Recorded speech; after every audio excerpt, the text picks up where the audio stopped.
ஒரு கடாயில் 2 table spoon எண்ணெய் விட்டுக்கிறேன். அது கூடவே 1 டேபிள் ஸ்பூன் நெய், அதில் 1 டீஸ்பூன் சோம்பு, 6 கிராம்பு, 2 ஏலக்காய், 2 பட்டை, ஒரு பிரியாணி இலை, 1 டீஸ்பூன் அளவுக்கு காஞ்ச ரோஜா இதழ்கள், ஒரு அன்னாச்சிப்பூ சேர்த்து வதக்கிக்கலாம். இதெல்லாம் பொரிஞ்சதுக்கப்புறமா 1 டேபிள் ஸ்பூன் அளவுக்கு இஞ்சி பூண்டு பேஸ்ட் சேர்த்து பச்சை வாசனை போகிற வரைக்கும் வதக்கிக்கிறேன். பச்சை வாசனை போனதுக்கப்புறமா 2 பச்சை மிளகா, 1 கப் அளவுக்கு வெங்காயம் மெலிசாக ஸ்லைஸ் பண்ணி சேர்த்துக்கிறேன். சேர்த்து சாஃப்ட் ஆகிற வரைக்கும் வதக்கிக்கலாம்.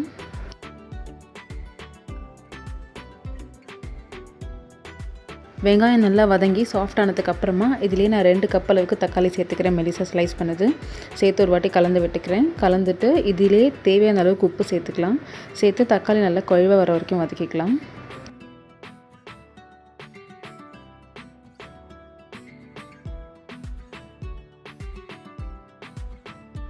தக்காளி பார்த்திங்கன்னா கொஞ்சம் நல்லா வதங்கி கொஞ்சம் குழைவ வந்துடுச்சு.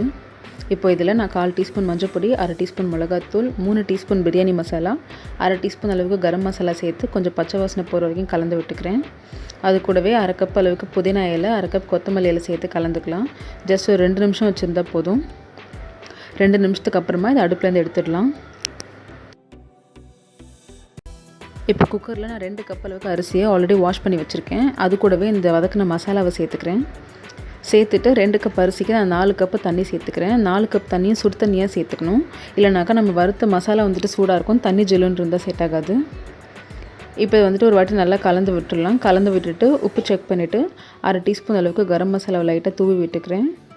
இது கூடவே 2 டேபிள் ஸ்பூன் அளவுக்கு தயிர் சேர்த்து நல்லா கலந்துட்டு இதை ஒரு 3 விசில் வச்சு எடுத்துக்கலாம்.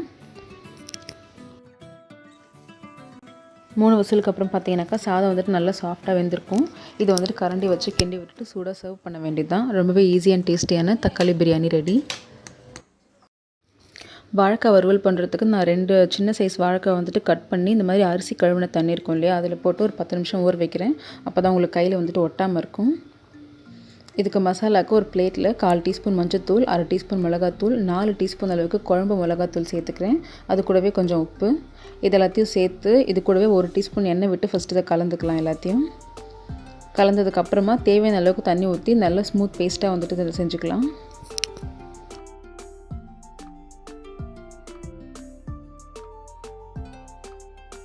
நல்லா ஸ்மூத் பேஸ்ட்டாக ஆக்கினதுக்கப்புறமா இதில் நம்ம ஊற வச்ச வாழைக்காய் இருக்குல்ல, அதில் தண்ணியை சுத்தமாக வடிச்சிட்டு இது கூட சேர்த்து மசாலா எல்லா பக்கமும் கோட் ஆகிற மாதிரி பரட்டி வச்சுக்கலாம்.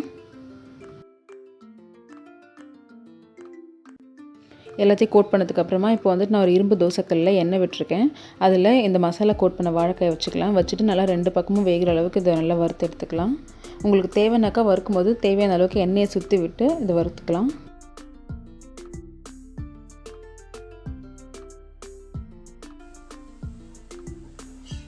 இப்போ வாழைக்காய் 2 பக்கமும் நல்லா மொறுமொறுன்னு வறுபட்டுடுச்சு. இப்போ அடுப்புலேருந்து எடுத்துடலாம். அவ்வளோதான், ரொம்பவே டேஸ்டி அண்ட் குயிக்கான வாழைக்காய் வறுவல் ரெடி. ரொம்பவே சிம்பிள் அண்ட் டேஸ்டியான லஞ்ச் மெனு. டொமேட்டோ பிரியாணியும் அது கூடவே தொட்டுக்கிறதுக்கு வாழைக்காய் வறுவலும் ரொம்ப குயிக்காக பண்ணிடலாம். ஒரு 30 மினிட்ஸ்க்குள்ளே இதை முடிச்சிடலாம் நீங்கள். ஸோ கண்டிப்பாக ட்ரை பண்ணி பாருங்கள். தேங்க்ஸ் ஃபார் வாட்சிங்.